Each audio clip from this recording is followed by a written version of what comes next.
Mariana, welcome Hi, to the show. How are you today? I'm doing great. How are you? I'm doing well. So first things first, love if you would give the audience a brief introduction about you, like where you are in the world today, and just a little bit about you to start this off. Sure. My name is Marianna Sachse. I am the founder of Jackalo, which is a line of durable and sustainable playwear for kids and women. And I live in the Netherlands. I moved here about 3 years ago with my husband and then at that time, one kid, and we had another kid right after we moved. So I've got a 3-year-old son and a 10-year-old son and a 13-year-old dog. And yeah, I'm enjoying life in the Netherlands. Amazing. So did you move there with your husband, or was that like a family decision to try something different? How'd you end up in the Netherlands? Yeah, we were at a point where we wanted to try something different, and it was kind of kismet that we were feeling like, okay, we want to look for the next opportunity that's going to take us abroad.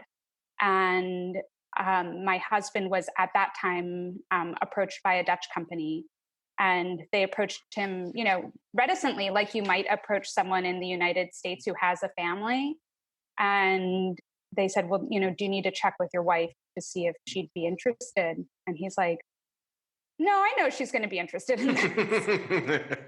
And he told me that this was a possibility. And I was like, yes, let's do this. That's awesome. Where are you originally from? I'm from Washington, D.C., Gotcha. in the city. So I grew up,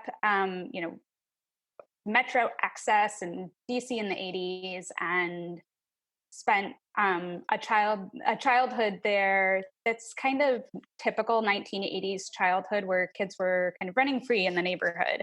And so I learned to love freedom at that age. And that's a big part of what I incorporate into what I do with Jackalo. So with Jackalo, I really want kids to be able to play freely, like we did in the 80s. And I see so many parents who struggle with that and struggle with letting their kids climb and run and play and feeling like everything has to be perfectly safe. And I want to tell parents, no, just let your kids have fun. Doesn't matter what they do in terms of like ruining their clothes. If you have the right things, they'll hold up. And so I really wanted to, connect to that old time feeling of letting kids have a lot of freedom in their lives. That's cool. Yeah, we were in DC 2 weeks ago, not this last weekend, but the weekend before. My brother, sister-in-law, and niece, and my sister and brother-in-law all live in DC. Okay. In DC as well, in Northeast. Yeah. And I should give you congratulations, since we're recording this in mid-November, and you're world champion nationals. Very exciting. Oh, yeah. We were actually there for the parade. Nice. Lucky you. It was pretty cool. Yeah, it's very cool. So congratulations on that. Thanks. So let's kick off the interview a little bit further. So Sure. The first question is, what is something that you nerd out about that you'd like to share with the audience? So I think the biggest thing I nerd out about is making and fixing things. So I've always been a maker since the time I was really young, but recently I've really dug into figuring out, just how to do whatever it is I want to do. So I was reading a recipe that called for preserved lemons, and I don't know where I can get them. Why don't I just figure out how to make them? And I'm always doing things like that. So I make my own sauerkraut, and my husband as a gift got me a couple of wool fleeces, and now I'm learning how to process raw wool fleeces. And Wow. My husband jokes that if you ever wanted to have someone with you in the apocalypse, it would be me, because I nerd out on all of those things. Like, okay, let's build it. Let's figure it out. That's funny. So I don't know if you watch The Walking Dead, but the whole premise is that the world is basically gone and there's zombies. Yeah. And they wander around the Atlanta area. So you're the person who can create like the blankets, the shelters, the weapons, and all that, and all those things. That's so I don't know interesting. about weapons, but blankets and shelters, sure, I can create Blankets and that. shelters, perfect. Those are important too. So what's the value for you? Is it the process of creation, or do you like seeing the finished output? Like, what gets you geeked up about that? It's all of it, honestly. So I love the meditative aspect of creating, that there's the mental gymnastics of figuring out how to do something, but oftentimes once you know what the process is, it's very meditative. So whether it's knitting or cooking something, sauerkraut is really therapeutic because you spend a lot of time punching cabbage. There's so many things like that the moments of doing it are moments where you can really get centered, and it is really meditative. And then the finished product, having something where you can say, I made this. And also giving it to people. Like I learned how to make sauerkraut because my aunt loves it and loves to have it at Thanksgiving. And I was like, well, why do we have to keep buying the canned stuff? If she really likes it, I bet she'd really like something homemade. So why don't I learn how to do it? There's tons of cabbage. That's cool. I think this is the first time on the podcast that somebody's used the term punching cabbage. I think it's a new term. We have to make it a big thing now. I love that. I love it. That's great. What do you nerd out about? I nerd out about punching cabbage. I love that. Cabbage. Well, I'm really excited for the audience to hear more about the business later, because it seems like this is what you nerd out about is very aligned to what you actually do for a career as well. So yeah, it's gonna be exciting to hear about that. Well, thanks for sharing all that. The next question I have for you is, what is something that is inside of your comfort zone that might be outside of somebody else's comfort zone? And I'm going to caveat with besides punching cabbage, because you've already told us that you like doing that.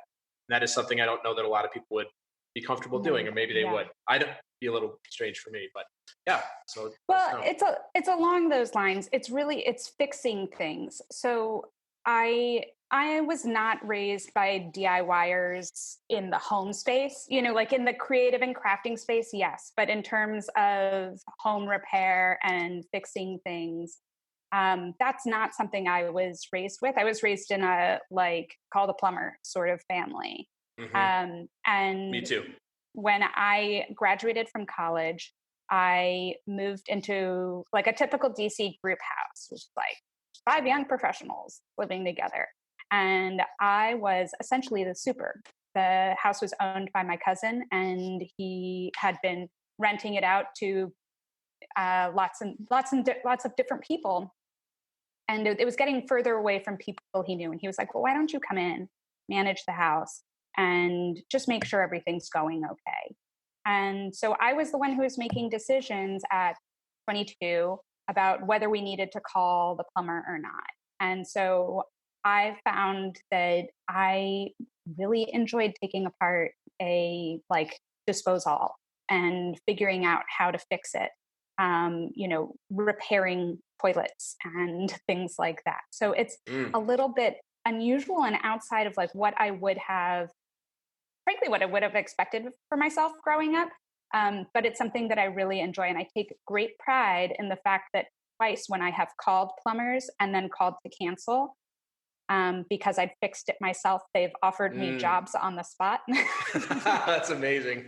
I don't actually feel like becoming a plumber, but it's really nice to know that I could if I needed to.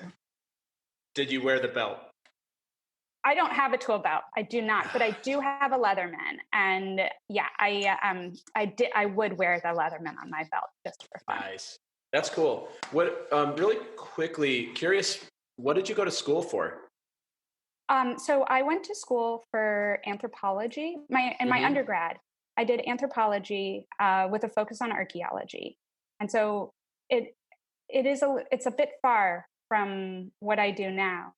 But that did contribute to my kind of DIY sense of okay, I can fix this. I can learn how to do this myself. There's a lot of archaeology that is, on the ground, literally in the trenches, figuring out, what things mean and how to make things work, how to put pieces together. And so that it's far from what I do now, but it's a big part of who I am. And, as a set of anthropology, anthropology is really all about understanding people and studying how societies operate. And that was a really good foundation for where I spent the first 20 years of my career, which was in public health and social work. And so I got a master's degree in both of those things at the University of Michigan. And that's a big part of this perspective that I have Mm-hmm. around repairing the world, changing the world, making it a better place. And it really undergirds everything that I do with my business.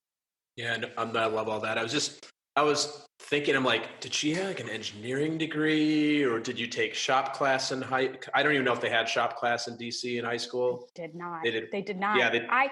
I think that's the biggest missed opportunity. I feel like all schools should have home ec and shop in a non-gendered way, because when you don't have those things, unless you have a parent who's teaching you those skills, then you're missing out on the basic skills for like how to be a self-sufficient adult. That you don't have to buy absolutely everything you need. There's so much that you can make and so much that you can learn to make without a lot of trouble. I mean, yes, there's lots of courses online and lots of like YouTube videos, but there's nothing that compares to someone sitting down and really showing you the ropes. And from a kind of shop perspective, I definitely feel like I missed out on that. And maybe if I had that, I would have gone to engineering school. It's something that I feel like actually quite aligns with who I am and what I do. I really nerd out on that type of thing. And I've got a couple of friends who are engineers and product designers. And I'm the one who sits down and is like, okay, I want to pick your brain about how you do this. Oh, it's so fascinating. Yeah, I went to school in the suburb of St. Paul, Minnesota, Okay. and we Yeah. definitely had shop class, and it was fun. Power tools and making little cars and projects and such. So let's look at the I'm opposite jealous. side. Yeah, yeah. And by the way, my wife went to Ohio State. Okay. I went to Minnesota, right? And my mother-in-law, my wife's mother, went to Michigan for her master's degree. Oh, you So my guys wife have a went to house Ohio State. divided. We have a house divided. My wife and I are big college football fans, and we celebrated Minnesota celebrated the biggest victory in pretty much the history of the program on Saturday against Penn State. Okay. And but yeah, my mother-in-law is not a college football fan, but so it's still funny like to give her some grief For a about little that plaque going to about Michigan. that, yeah. Yeah, like it's not really, for those of you who don't really know, Ohio State and Michigan is the biggest college football rivalry in the country, and it's Bedlam. It's always the last game of the season in the Big Ten. Yeah. So let's move to the other side of that question. So what is something that's outside of your comfort zone that's likely inside of somebody else's comfort zone? Yeah. Well, I really try to be a growth mindset person, and I really believe that everybody, has the capacity to learn and develop. And I feel like it's not, I think comfort zone is the right framing. I think a lot of times people will think about it as like talents or something like that. And, a comfort zone suggests like that there's a lot of learning that can be done, and it could go from being outside your comfort zone to inside your comfort zone. And for me, the thing that just really doesn't come naturally to me, that I do have to work at, is doing calculations in my head. Like I'm a pen and paper person, and I write down every calculation I need to do. And I'm okay with that. Like I don't feel like, handicapped because I can't do complex calculations in my head. But my husband is someone who's really good at that. And so I'm always like, hey, how do you do that? And I think some of it is how he was taught math, that different ways of teaching math teach you to do calculations in your head more efficiently. And I was not taught math in that way. And I'm really grateful that my son, my older son, as he's getting into more complicated math, I see that they're teaching him ways that will help him do that in his head so it is more natural. Mm. My guess is that you are a measure twice, cut once kind of person. Oh, definitely. Yeah. Definitely. Learn that the hard way, as I've done. I make a little bit of furniture. It's nothing fancy, but learn that the hard way when you mess up a nice piece of wood, or I'm sure when when you're making clothes and you miss by a quarter inch, like the piece is ruined and you have to go back and cut a whole new piece. So yep, that is true. Gotcha. So next question. You get the chance to give a 5-minute speech to the world, broadcast globally. You get to stand at the podium and deliver anything that you want the world to hear. Love to hear about what your message would be and why. Sure. I mean, this is like the TED Talk of my dreams. So I think my TED talk of my dreams would be really around the way we view consumption, particularly around children's clothes. Because I think as adults, oftentimes you do the calculations differently for the things that you need. But there's a bit of a sense for kids that a good parent provides them with a lot. And a lot of times that looks like more stuff. It looks like more toys, more clothes, without really a care for how those things are produced and the lessons that teaches our children. And so for me, it would really be about essentially conscious consumption, that I really encourage all families and all individuals that when you're making a purchase, first assess whether you really need it. And then if you determine that you really do need it, can you make it? And if you can't make it, can you really look into the values of the company that's producing it? Are they caring for the planet? Are they caring for people? And really ensuring that you are voting with your dollars and supporting companies that are trying to change the way we do business. Yeah, my wife and I, we've lived in New York we've lived in New York for 15 years separately, 13 years together. And, we've always tried to live fairly minimal. We've had small apartments. And then when you have a child come into the family, like we do, we also have a 3.5-year-old. You learn very quickly that they don't care about minimal living. Like every time we go to the store, can I have one treat? Can I have one toy? So we've actually had to get tighter on that. We've been admittedly not so good about saying no to those things. So being admittedly tighter on like, you don't need that toy. You don't need this extra little thing. You've got a whole pile of books. You don't need that one more book. Right. And when you were saying that, it brought up something for me that I think would be, curious for me, but also for the audience. There's a lot of noise out there about sustainability and companies having these corporate initiatives. How do we as the consumers actually weed through to be honest with you, some of it feels to me like corporate speak that has to be done.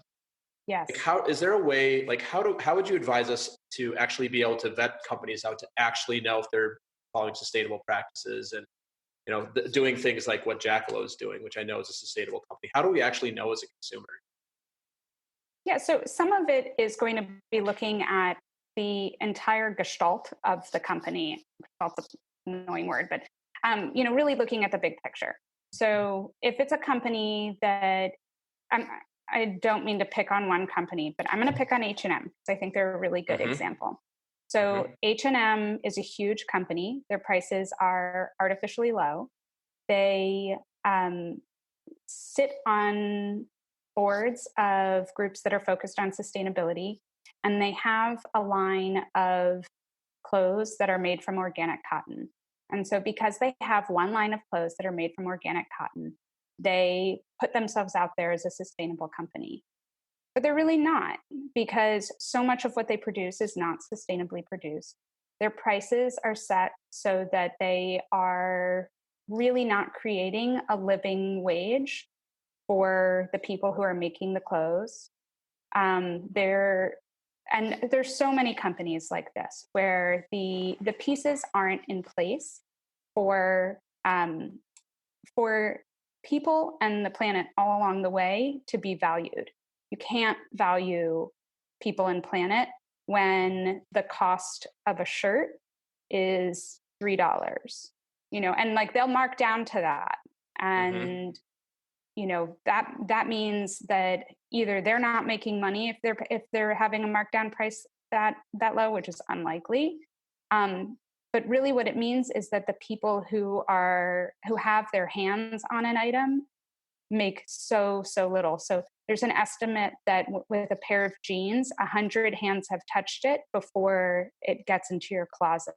And that's not talking about into the retailers. It's talking about like all of the people who have a hand in making that clothing item, from harvesting the cotton to ginning it, to spinning it into a thread, to weaving it, dyeing it, sewing it, finishing it.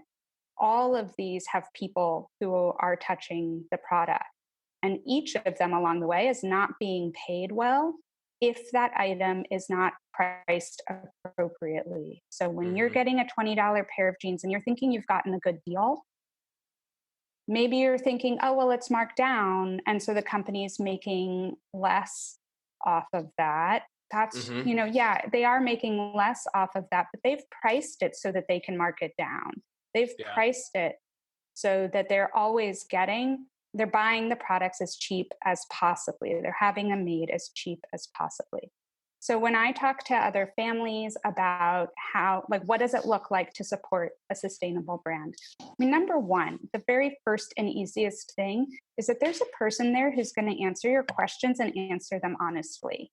So if you go to an H&M, who's going to talk to you about Yeah. their sustainability practices and really how sustainable it is? Nobody. They don't know the answers.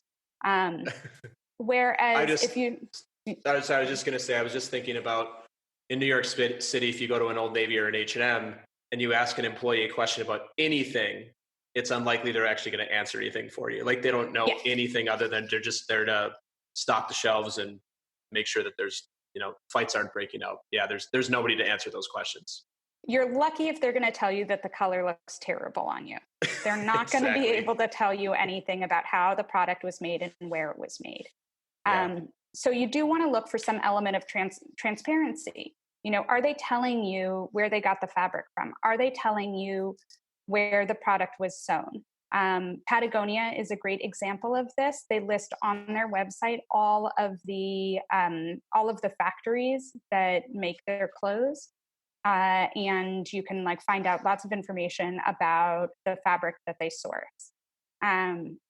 So I would say start with transparency. That's a really, really good first step. And then from transparency, you can dig down and learn more, because there are elements of transparency that are okay, it's nice that you shared that, but really, what does that mean? Mm-hmm. And so, it's helpful to know a little bit about certifications. There are multiple certifications for fair trade. A lot of places won't get certifications with good reason, because certifications can be very expensive and cost prohibitive for a small brand. And in places that have higher employment standards, like the United States, like much of Europe, they just don't do it. They don't do fair trade certification because, the employment standards are high. It doesn't make sense to do that added level of certification. Mm-hmm. And then when it comes to the fabric, I always encourage people to buy natural fabrics wherever possible. Number one, with your clothes, you're going to be a little less sweaty if you're wearing cotton than if you're wearing polyester. Polyester is a petroleum-based product, and it is a non-renewable resource. And so if you must buy polyester, buy it from a source that's using recycled content, whether it's recycled from other clothes or from ocean plastic. But I always suggest save that for the items that need to be washed very little, because polyester sheds microplastics and that ends up in the ocean. So I say go for the recycled polyester for your outerwear, for your bags, and for your shoes. You're not going to wash those things very often. But for anything that you wash regularly, go for natural fibers. Cotton, modal's really nice.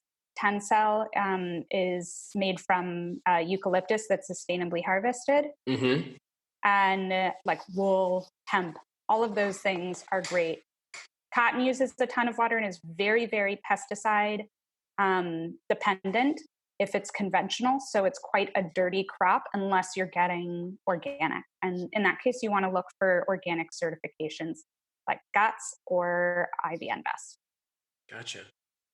It's a lot. There's a ton going on in this space, and there is a ton of greenwashing. And so I really say, start with that transparency and then dig down. Yeah, well, I thank you for the reframe on that. I personally learned a ton there this is not a space that I know a lot about. I will be sure to connect with you after we finish the interview and make sure that if there's any links you'd like to include in the show notes, I'm sure other people listening will have questions about all that. We'll be sure to include them in the show notes. Yep. So this is a great lead in to kind of the meat of the interview. And love to just hear about your journey to today, and just share with us, share with the audience anything you'd like to about, how we ended up here today. Anything that like a pivotal moments for you, or just anything that you'd like to share with us about your life. Sure. Yeah. So, I mean, I think as you can hear from the things I nerd out on, and then the things I just nerded out on, there are really two parts to me. The first part is this third generation maker part. My mom made everything. She sewed, she knit, she cooked. My grandmother was the same way. I think a lot of people lost that making culture at some point in their family history. Mine really maintained that. And so I learned all of these things from a young age, and it was a really big part of who I was. I even made my high school graduation dress, and did Wow. knit sweaters on commission when I was in my 20s. And then there's this academically inclined part of me where I went to school for public health and social work and was really focused on learning and understanding how you make the world a better place. Like, not just what it looks like, but how do you get there? And for a long time, I kept these two parts of me very separate, that I would go to work in public health during the day and contemplate big problems and work on tricky issues and make change. And then I would go home and knit a sweater, make a quilt, make sauerkraut. Um, and those two parts of myself really didn't meet. And then after having kids, I really felt like, I think almost any parent can relate to this, that when you have kids, some of your hobbies go out the window. And I just couldn't find time to make things in the way that I wanted to, because I would come home from work and do that second shift of parenting and be too tired to do the thing that really filled my bucket. And I lost a lot of that. And I Mhm. felt a real lack. And I did have a period in my life after when my son was about 2 years old, where my mother was sick and dying, and I had a health struggle as well. And that really put everything in perspective for me, that I felt like what I really miss in my life is the making and the truly creative pursuit. And I need to find a way to work that into a central part of my life. And Mhm. so that took some time to get there, to figure out exactly what that was. But where that came together is Jackalo, that we are all about that creative pursuit of making, and about really creating social change in how we buy and consume children's clothes. Where the what's the name? Where does the name Jackalo come from? So Jackalo is actually a children's playground song in Great Britain. Mm. And I picked it because I wanted something that just felt fun. Like, it's Yeah. not something that is like known to Americans, but the rhythm of it is really playful. And to me, it was all about, does it feel light and happy and playful and fun? Um, yeah, that's where it comes from. Yeah. No, it definitely like when I hear the name, it's definitely like I get a sense of like what comes to mind for me is like a light blue, Hmm, and like a okay. playground. Yeah, like a light blue, like a Yeah. playground. And maybe it's partially because of the branding that I've seen, but that definitely makes sense for me. So in terms of Jackalo today, I'd love to hear more about kind of how the business works and who you sell to, Yeah. and a little bit more about you're obviously the CEO of Jackalo, Yeah, co-founder and CEO I or say founder, should I say? founder, creative director. Creative, I mess yes. with it because really at this point, Jackalo is largely me. Hmm. Um, that it's essentially a one woman operation right now. I outsource things with freelancers when needed, but by and large, it's my baby and it's my vision, and I'm the one that executes on it. Hmm. But where Jackalo is right now is that right now we're exclusively direct to consumer. I am exploring wholesale. But we produce in Portugal because I wanted to be producing close to where I live now and be Hmm. able to go down to the factory, see the conditions, ensure that people are treated fairly. And then we export our products, a portion of them to the United States, and a portion of them are kept here with me in the Netherlands. Mm-hmm. And right now, most of our customers do come from the United States. And I think in large part that's because there's kind of a twofold reason for that. I am American and I speak in a very American way. So my writing and like branding and everything connects well with an American audience. But also, businesses start with word of mouth largely. And, especially if you're a small entrepreneur like me, you're not a big venture-backed company. So that word of mouth support is really powerful. And that all comes from Americans for me. And so it's really been something that's growing up in the United States, even though I am here in the Netherlands. Mm-hmm. What's something, so you earlier in your career, you mentioned you're in public health, you were doing, are you doing social work? So you'd always worked for somebody else in those roles? Were you doing working for an agency or the city or something like that? Yeah, I worked with nonprofits in the beginning, both direct service nonprofits and public health foundations. Mm-hmm. And then I moved into the for-profit space working for a public interest communications firm. And so I worked with clients there who were similarly, my clients were the people that I previously worked for. So Mm-hmm. foundations and nonprofits. Got it. So is Jackalo your first foray into entrepreneurship? Full-time It's actually not. It's actually not. Okay. I have always dabbled in entrepreneurship, but this is the first time I've ever taken something seriously and said, this is my thing and I'm going to start it and make it a real company. But Mm-hmm. before this, when I was in college, I would cater. Like I love to cook. So I would Mm-hmm. hire myself out as a caterer for kind of more like a private chef, I would say, private chef and small level catering for people in the DC area who needed support for an event. I had a jewelry business in college, and I did knit on commission. So those were my first tastes of entrepreneurship and the idea of kind of working for yourself and setting your timeline and setting your budget. But they weren't things that I had considered doing as my real job. They were always Mm-hmm. my side hustles. Got it. So the reason I ask all this is what's been the most fun, positive, or fun, surprising thing about starting Jackalo for you it's been unexpected?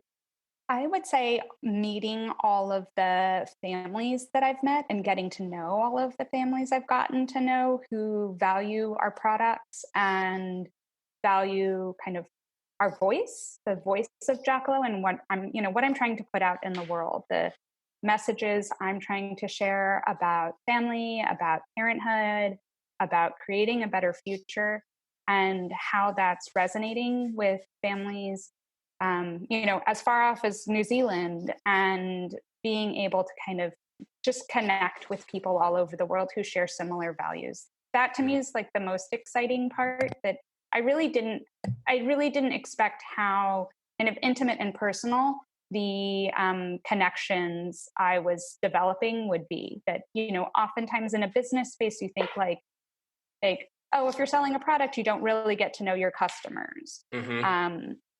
But it's different from that because, with Instagram and, social networking just generally, people comment on things and you reply. And that's the beginning of a conversation. It's not just counting likes.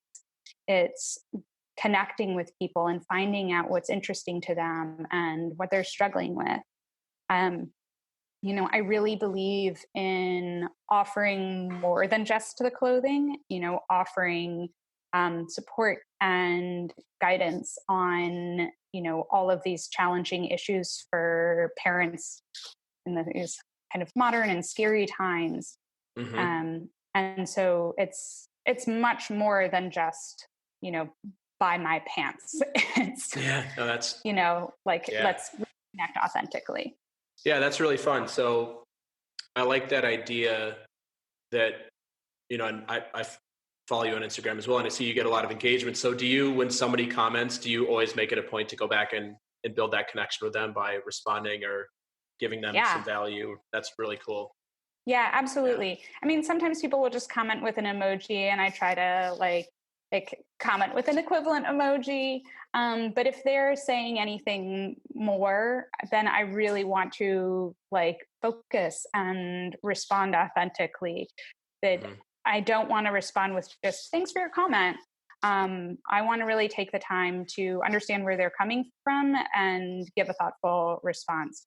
And I think that pays off that people remain connected and they're more like the aim is, yes, I do eventually want them to like support my company in terms of a purchase, Mhm. but more than that I want them to like feel like they're not alone in the struggles that they're facing as parents. Yeah. That's really cool. Do they know that they're communicating with the CEO of the company, or do they have people, do they like, do you make it apparent that like, hey, I'm the founder of this company and I'd love to connect with you? Yeah, I mean, if I'm back channeling someone, if I'm direct messaging them, Hmm. absolutely, I make it clear that I'm the founder.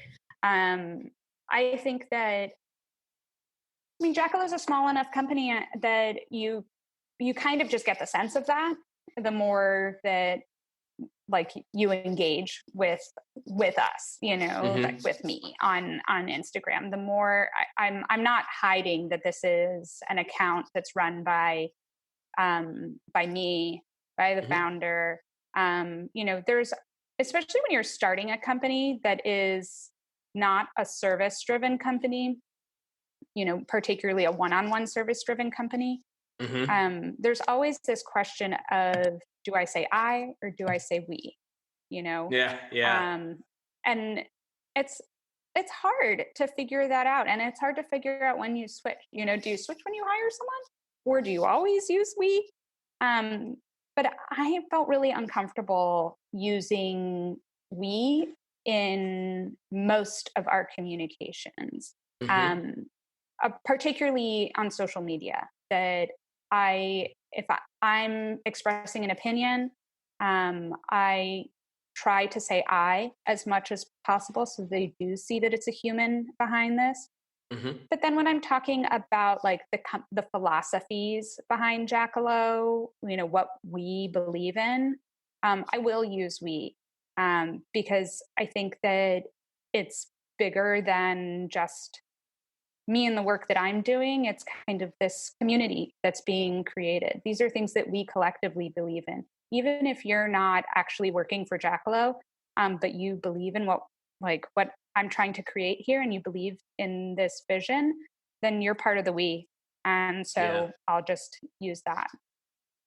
Yeah. I love the idea that you're building a community around the brand for a group of people who believe in the vision and Yeah. including them in your we, because it is really a movement. Like you said, the space seems to be dominated by H&Ms and Old Navies uh, and yeah, just a group of people out there who believe in what you're doing. That's really cool.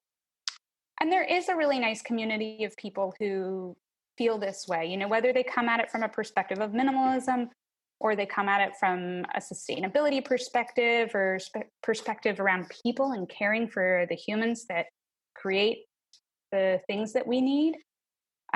There's a really big growing community of people who value where their products come from, the products they buy come from. I love seeing that it's getting backed up in research right now. That KPMG's last report showed a huge growth in the rise of the conscious consumer. But Hmm. really, what that means is that people are starting to think about where things come from, and people are starting to ask questions. And when you start talking this way, you start finding that community. You start finding the people who have been thinking about this and thinking about changing the way they do things and the way they buy things.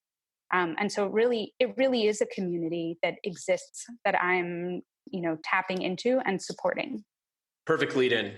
The next question I have for you.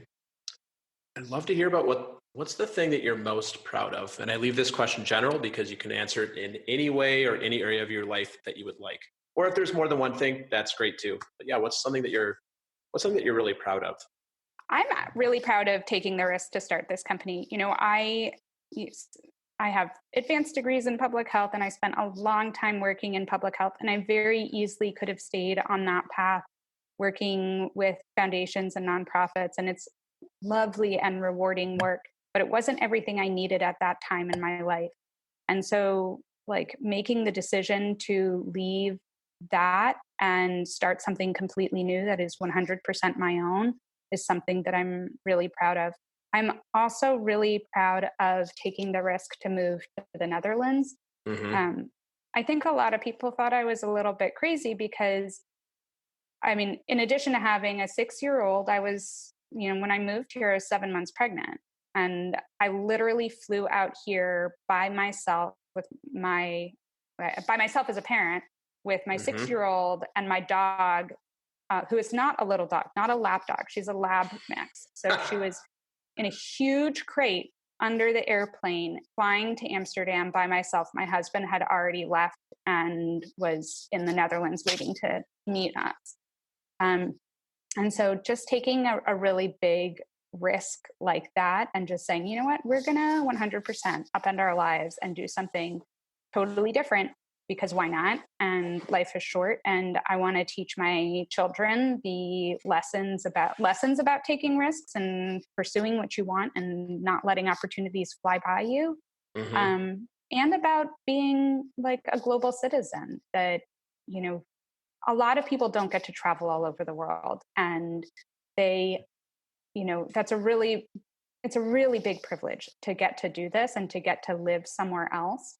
And since we've lived here, I mean, partially because Europe is small and, it's like going to another country is like going to another state in the United States. Right. But in 3 years, my kids have been to like 12 countries. Amazing. And that's a huge education for them. And being able to prioritize that, even for this short period of our lives, feels really, really good. Yeah, that's super cool. So I'm hearing in that if I would have met you 10 years ago, said, hey, you're going to be living in the Netherlands and running a sustainable children's clothing company, that you probably would have not seen that for yourself.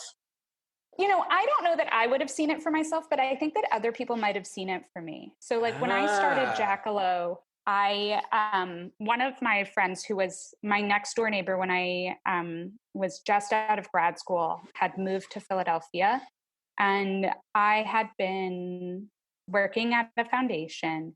And one of the things that I'd come across at this foundation was the amazing work of the Eugene, Oregon St. Vincent de Paul, that was employing people who were difficult to employ and pulling waste from the waste stream, like mattresses that were thrown into landfills, and turning them into new products and selling them. And I was really, really inspired by this. And I barely remember saying this to my next door neighbor, but I told her that what I really wanted to do was start a collective of women who had been like incarcerated or were otherwise difficult to employ, refugees, that would be like making children's products. And it's like I had this in my head for so long before I actually got to a point where, I'm not the one who's directly employing women who are difficult to employ at this point. But I do see that as something that's really valuable about this industry, that, these are jobs that can be really good jobs for people who are not necessarily able to get other jobs. And, to me, a good job is a good job. And that's a really big social service and a social good. And so I love the idea that, I'm doing something now that people saw the glimmers of a long, long time ago. Yeah, I'm just thinking about the lesson there is that even when we don't see things for ourselves, getting feedback from others who love us and care about us and know us and asking what they see for us might be the inspiration we need to, to take the opportunity or take the chance to go do something that's for us as a glimmer, I like when you're talking about that for yourself, I've also made a pivot in the last 6 months, and I've had a similar experience where I didn't really see something for myself that other people had always told me, and I Mhm. finally kind of like manifesting that for myself as well. So I think there's a Yeah. something for our audience to consider. If there's that glimmer that you have, ask for feedback from others who know you and care about you. And also I think there's the flip side of that, that like a lot of people will poo-poo your dreams, and that they may not be your target audience. You know, they may love you in certain ways, but not be able to love you in that way and support you in that way. And so, you know, when you are seeking feedback on your ideas, you know, if people are not supportive, don't let that derail you. That Hmm. you can still move forward and still do good even if people don't believe you. um, but yeah, value the people who do and see the great things that you could do, and like use those people as your support and network. Yeah, that's awesome. Next question, and you've been sharing this throughout, so maybe look something for either to get a little bit deeper on something you talked about, or if you'd like to share something new, like what are you passionate about? And so we've got punching cabbage, sustainable children's clothing, travel, um, dogs, kids, uh, public health, social work. Obviously, passionate about all those things, Yeah. and fixing, and of course, fixing things. I have a lot of passions. I think That's I'm great. like I'm like a jack of all trades in that regards. I get Uh really huh. excited about things, and Yeah. so you know, yeah, I'm a stay curious type person. Gotcha. Um, yeah, I mean, I would say something that I'm passionate about, and this comes back to Jackalo too, and how I talk about what I'm doing is like raising better humans. You know, raising people to be like to be people that will care for the world and care for other people, that will be kind and loving, and you know, honoring the frustration in that kids are um, really challenging, and it's you know, having young children can be a particularly difficult period of your life. um, I loved this recent New York Times article that came out just this weekend that was talking about how like the early years of motherhood have always been hellish. You know, it's really really difficult, and you know, you need a good community. But being intentional about what we're doing to raise our children in a way that will help them make the changes that we want to see for our society. Hmm. That's beautiful. Love that. And as a parent, that yeah, as a parent, that definitely resonates for me as well. And we're trying. It's not perfect, and it is Nobody's challenging, but perfect. yeah, we like to think we But are. you know But what? no, I it's feel like the more that you just talk to your kids about what's going on, you know, I think that where a lot of um, challenges happen is when things are left unsaid. Like, oh, they'll figure it out when they get older, or you know, like they'll learn it in school or whatever. But you know, when pediatricians and developmental psychologists, et cetera, talk about the value of just narrating to a baby, you know, oh, I'm gonna, you mm, know, change your diaper now, or like, oh, we're getting dinner ready.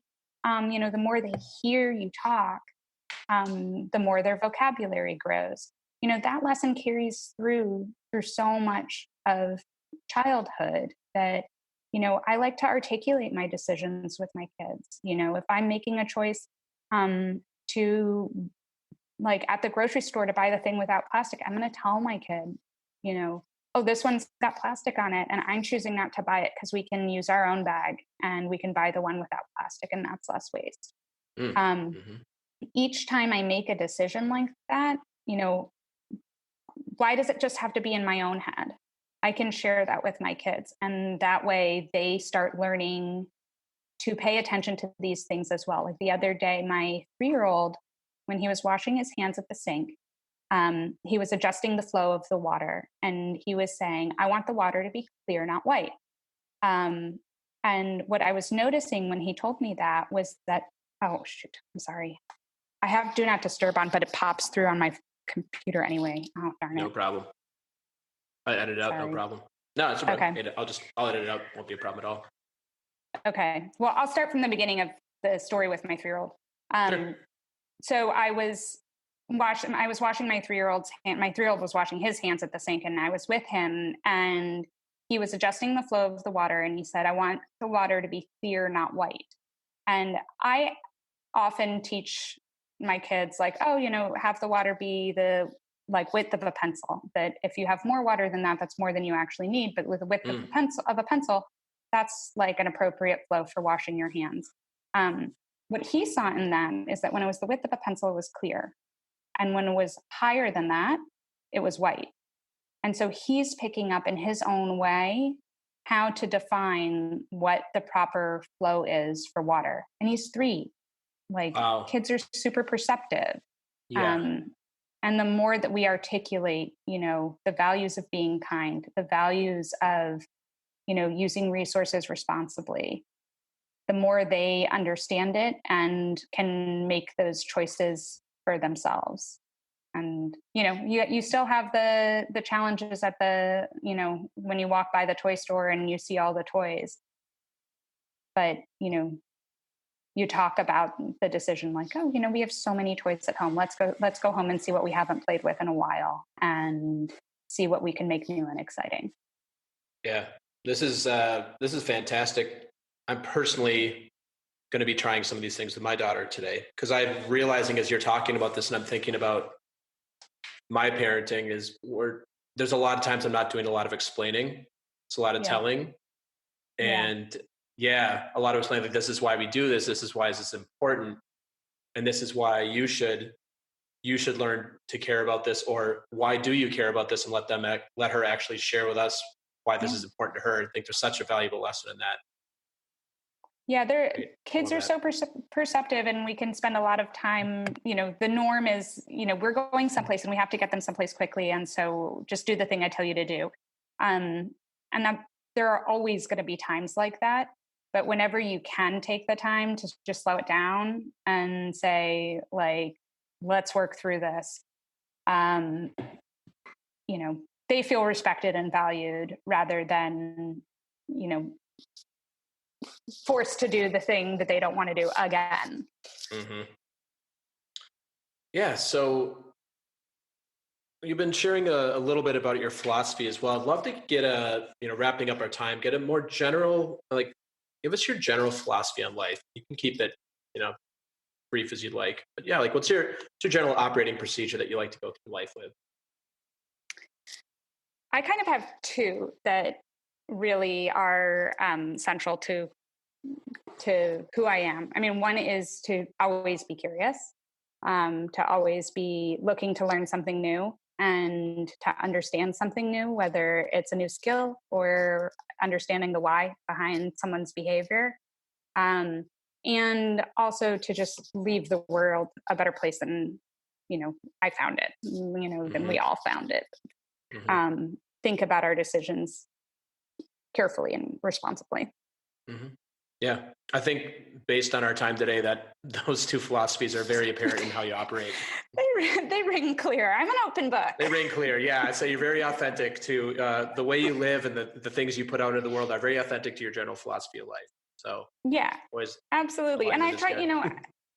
I think, you don't feel good if you're not living connected to your philosophy. And so, like, always circling back to it. And everybody strays, everybody, has their moments where it's like, oh, I'm not doing the thing that I really believe in.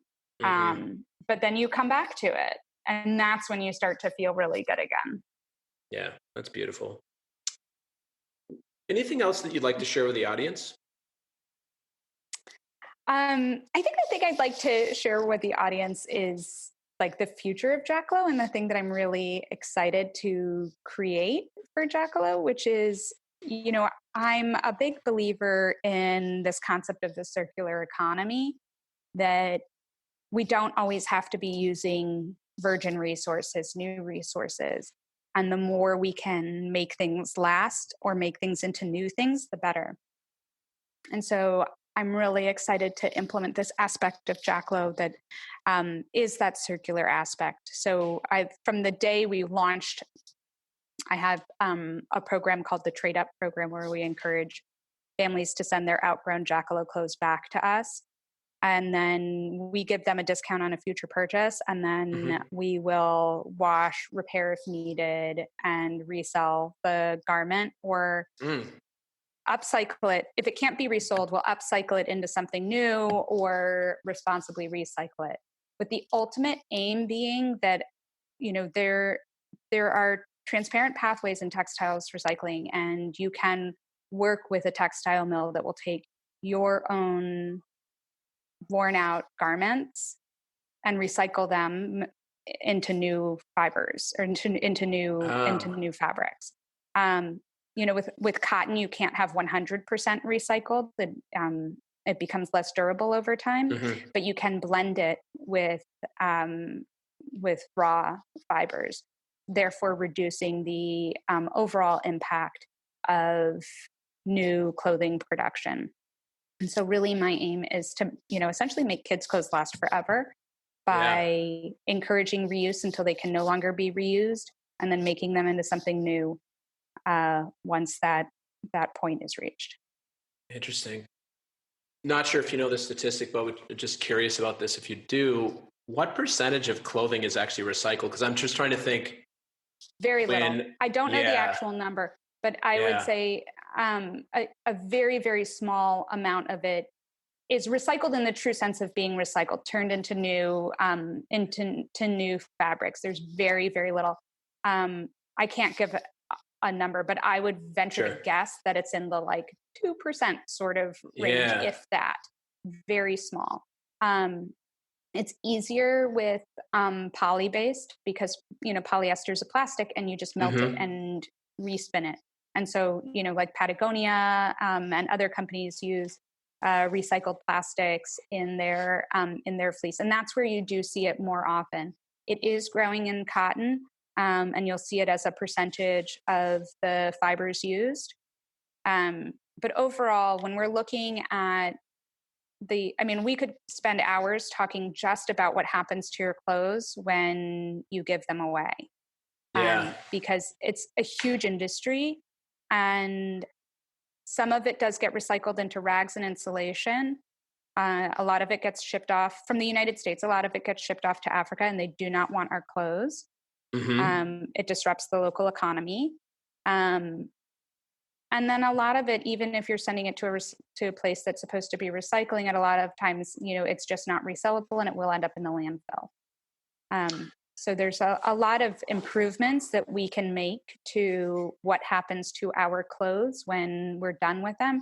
And that's a big part of why I want people to send them back to Jackalo. I want people to send their outgrown clothes back to Jackalo because I don't want them to get shipped off to Africa. I know that I spent time working in Rwanda. People in Rwanda do not want our clothes.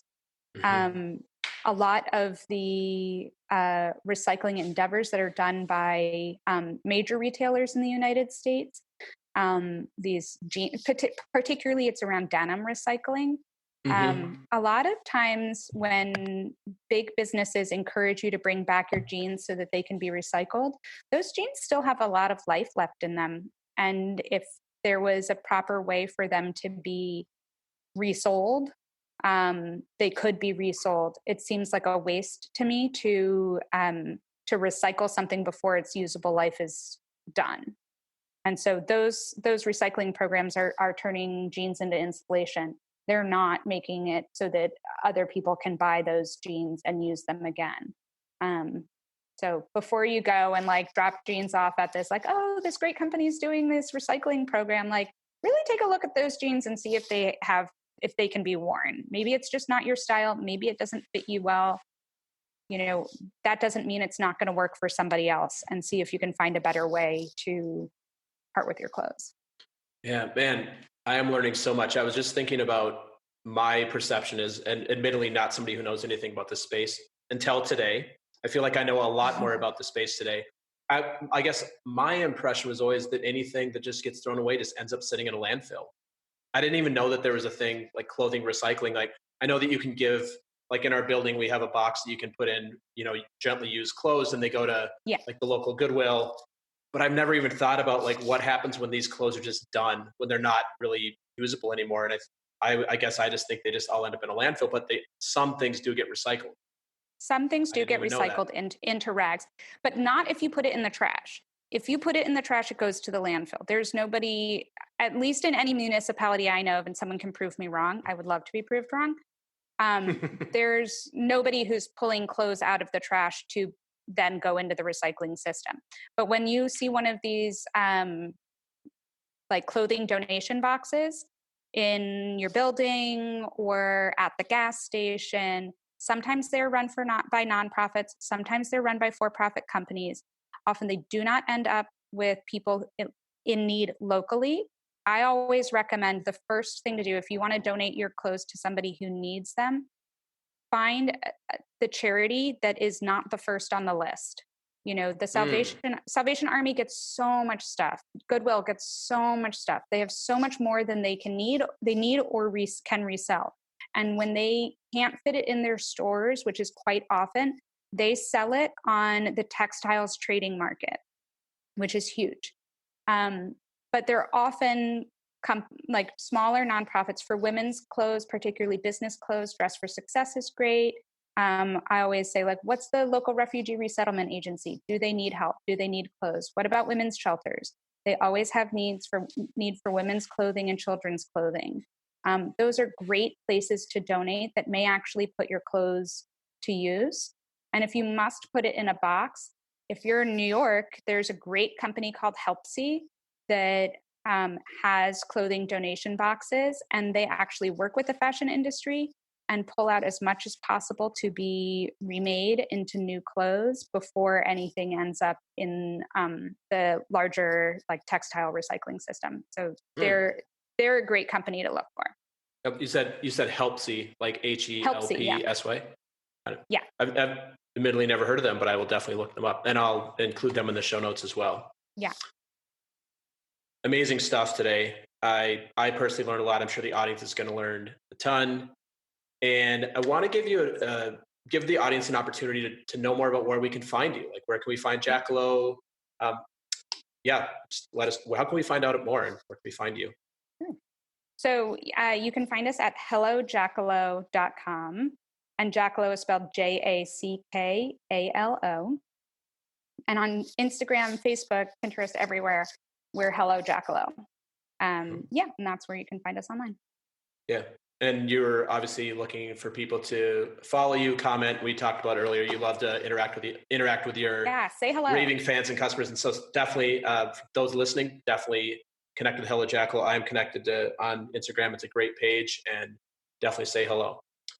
Yeah, so wrapping up for today, I'd love if you would leave us with some words of wisdom. And just to caveat that statement, you've left us with a lot of wisdom today, but looking for one or two sentences on something that people can take away today. To, like I said, it's like your poster on the wall that you can look at every morning. What do you have for us? So this is not my quote. I believe it's Vivienne Westwood, but it's buy less, buy better, make it last. Or maybe she said buy less, choose well, make it last. But either way, buy less, choose well, make it last. That's something that I would love for people to leave this conversation thinking about. Well, thank you, sir, very much, Mariana, for being on today. It was an absolute delight to have you share all the wisdom, what you're up to, your journey. Just again, I have to say it again, like the education I got around this industry that I know nothing about I feel like I could actually have a real conversation about this now more than most people. And I just want to thank you for the time today. It's been an absolute delight to speak with you. And it was a pleasure. Absolutely. Yeah. And I guess where you are in the Netherlands, it is getting dark now, I believe. It's 5 p.m. The sun it is 4:00 right now. The sun is getting low in the sky. We are very far north, not as far as Scandinavia, but yeah, it gets dark early. Great. Well, thank you so much. Thank you. It was great talking with you. Thank you. Bye.